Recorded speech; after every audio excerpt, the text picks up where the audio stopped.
My name is Kraeczyk. I am the extension tree fruit entomologist at Penn State University in Pennsylvania.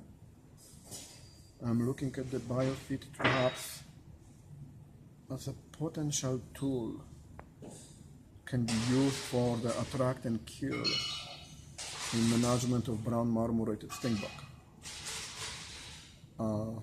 The characteristics of this trap seems to be very positive to be used. Just one second, this guy with the eyes is terrible. That's okay. I know. That's okay. To be used as a possible attract and kill program. At this moment, I don't know if it's gonna work, but I think there is a good potential. How big is the problem? For our growers, this is the number one pest. For our growers, but we do have other tools also available that we're working with. So this will be just tested if we will ever get it in comparison to other possible attract and kill tools. I don't know if this will be better or worse. Without any background data, I can't say it. I don't know. Of course. In the US, how big is the problem? The pest is present in almost all the states.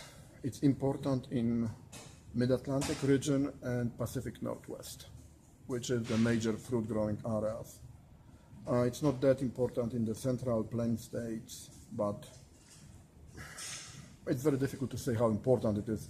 It's a polyphagous pest, feeding on over 300 different host species, attacking a lot of fruit, a lot of vegetables, field crops, and so on. But again, without knowing if it works, it's very difficult to say about possible market. That's it. What is the commercial damage that this pest is doing? Like every stingbug. It's very similar. It feeds on the fruit. Is it, but the commercial, is it significant? 1 million damage a year, 50 million? Maybe the fact that this is the most important pest for us is enough to tell you that yes, it's capable of causing a lot of economic loss. It won't affect the quantity, it will affect the quality of the produce.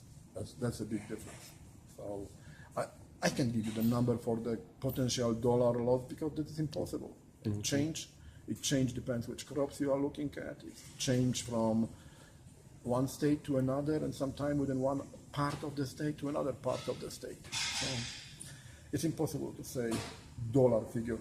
In 2010, which was 5 years ago, fruit growers in Pennsylvania, Virginia, Maryland, New Jersey lost over $35 million.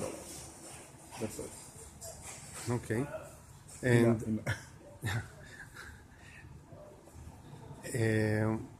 when you heard about the biofeed, what did you like about this?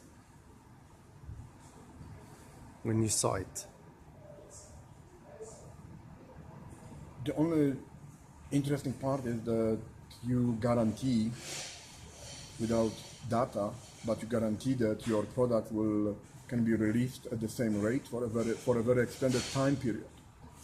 But again, without field testing and without actual numbers, we can say what we want until we prove it. Yeah, you keep getting back to it.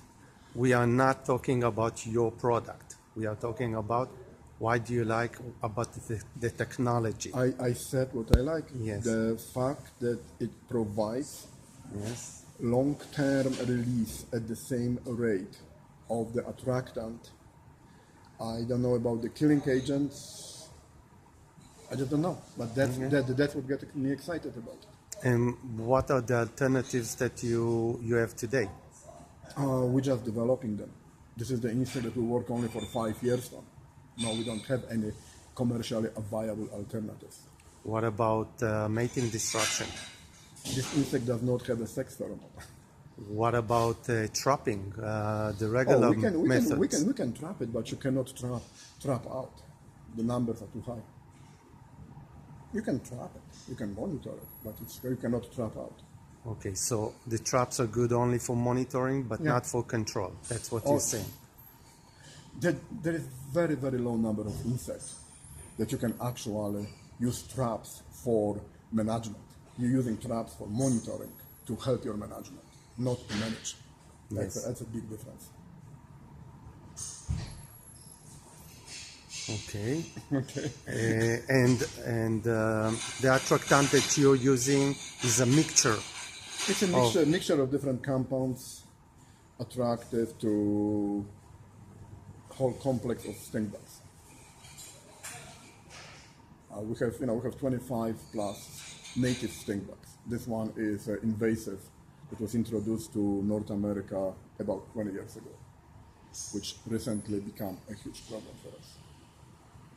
But we do have our own. And again, the moment biological control will take over, then maybe management will become very easy. Right now, we don't have biological control that is capable of controlling it. So that's the whole point. So now the only alternative is Insecticide. spraying. How many spraying a year? Depends where you are, what crop you're trying to protect. Range. What pressure, from 1 to 10. Okay, and most? There's no most. It varies from grower to grower. It varies from season to season. There's no way to make a range or averages. It doesn't work this way. It simply does not work this way. Okay, thank you very much. You're welcome. You're welcome.